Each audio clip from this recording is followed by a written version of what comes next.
good afternoon, Vaishali, and welcome to this AOJ Talk of the Day show. Thank you, Sumesh. Good afternoon to you. So, as you are aware, this COVID-19 has hit the globe. It has been a big health crisis and also turning out to be an economic crisis for the world. And I think our gem and jewelry industry will not be immune from this crisis. So my first question is, what is your assessment of this whole situation? You must be talking to your partners and your other global colleagues. What's your assessment of the situation? Sumesh, first of all, let me just thank you for talking to me this afternoon. Pleasure. Nice to see you. And I want to just say hello to everybody who's been going to be watching this. And I hope everybody is safe and well, because that is, I think, number one priority. Everything else will come back and can come back and repair itself. But I think we all need to be safe.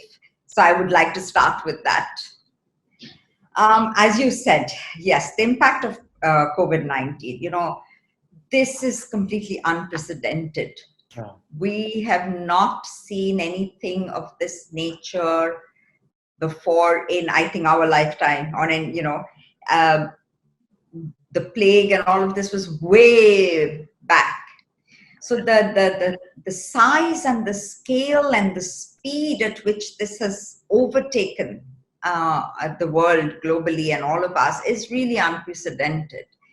There aren't real experiences that one can draw from in our recent past. Because if you look at, financial crisis that have, people have gone through, we've all gone through, and our countries have gone through, this is at a different level.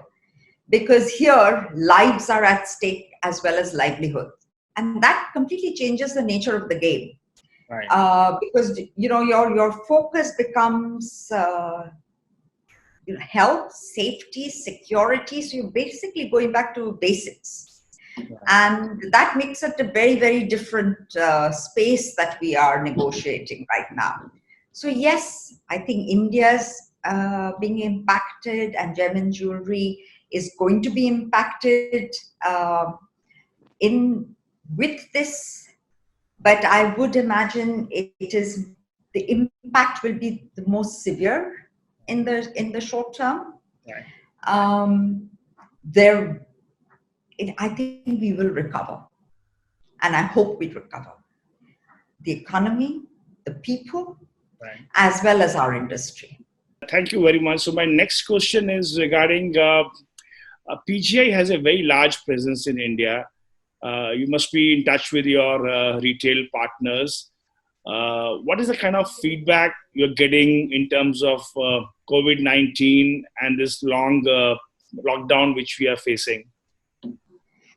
Right. I think the primary focus is right now on the safety and security of their people. And I think that is the right thing, because, business will recover we can plan for the future, but it's very, very important that the teams in all these organizations are safe and secure. And I think that's really excellent that they're focusing on this. They're also focusing on learning and getting their teams and imparting them with knowledge so that they also have things to do and feel fulfilled.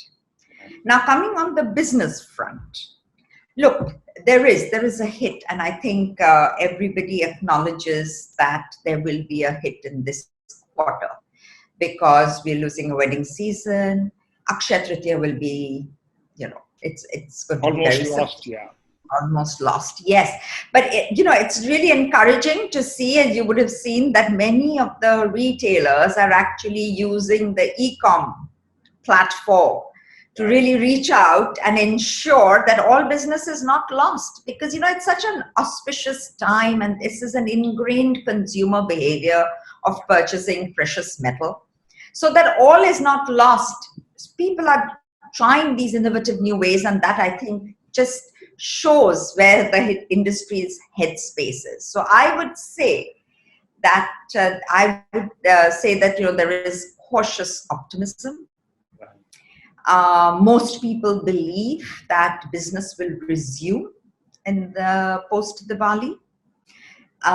Because there are weddings that were cancelled or postponed in this quarter, which probably have got rescheduled later this year or early next year in the wedding dates. So there would be some of that demand that will be recovered. Then there is Diwali, of course, and then there are all these celebration moments. There's the Christmas and all of that, and the following quarter there is Valentine's and so on. Also, there is some amount of pent-up demand, which will actualize later. We don't know how much, but there will be a pent-up demand. And I think also very, very importantly, when consumers come out of a crisis like this, they want to celebrate. They want to celebrate life, love, relationships, and jewelry is best placed to really celebrate these moments. So I think there will be a big opportunity for us to tap into in that. And then there is, jewelry loses to other categories such as travel or experiences. Right. Now that is going to take a hit because nobody's going to be traveling anytime soon. Right. So this is an opportunity again for the industry to tap into. So I think that the industry is looking at that. And they're focusing right now on ensuring that they have the back end ready. So it's supply chain management to ensure that there is supply chain is functioning properly. Also, I think many retailers are looking at how they need to address the consumer's needs. And this is really important because when the market reopens and the stores reopen, the consumers need of safety, hygiene, this entire thing of social distancing. These have to be maintained and delivered at a store level.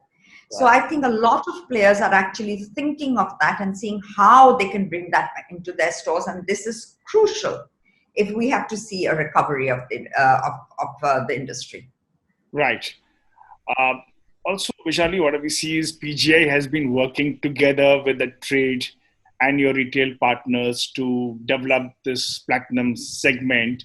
You have a lot of initiatives like your campaign Season of Love and your wedding bands. You're seeing a lot of nice campaign. Anything new planned? Any new initiative on marketing from PGI we can expect post COVID? Actually, before I go to post COVID, I will talk about what we are doing right now during this lockdown. We have used this opportunity to actually stay engaged and connected with the retail sales, manufacturing sales people, offering them training and learning on a platform. And, we think that's really important because now is the time where people have some, free time. Right. And they can really use it for self-improvement. That's all. Knowledge is always good. It's quite uplifting to learn something. And we've tried to make it fun. So we have quizzes and prizes and things like this because people also need to feel positive and happy during this time. This is for trade partners? Yes, that's right. That's right. And it's really, we've got a great response. We have over 3,000 people who are participating in these weekly contests with us. Excellent. And, I think this momentum is important, is really important. So, and then coming to post-COVID, as PGI, we've always looked, from the time we've looked at developing this market, our focus, the consumer.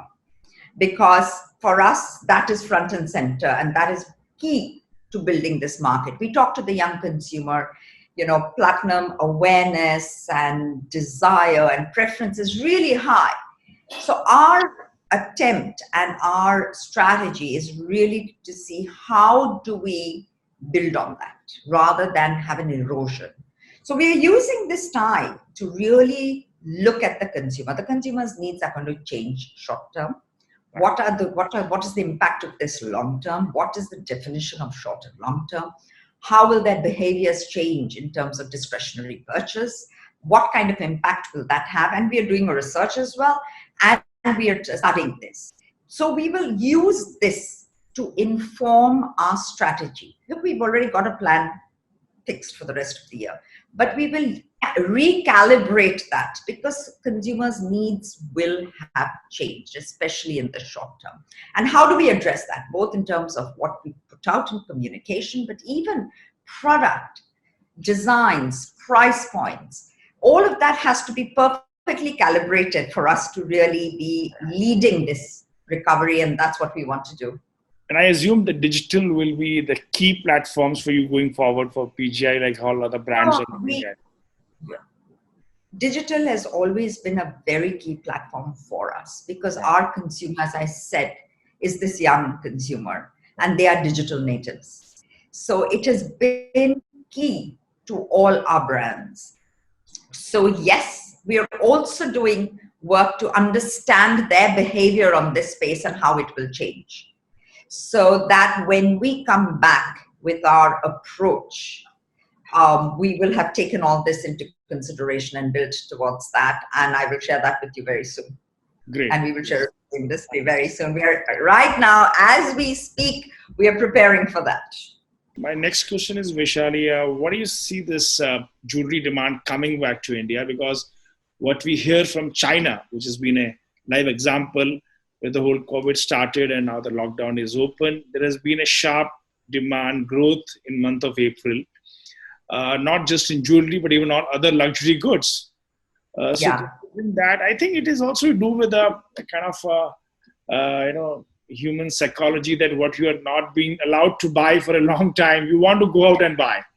That's a human psychology. So you see that applying and being, as you rightly said, the platinum prices are attractive. It is an opportunity for the jewelry trade. If the lockdown does lift now and people start resuming life by Q3, then yes, we should expect business to resume by Q4. Right.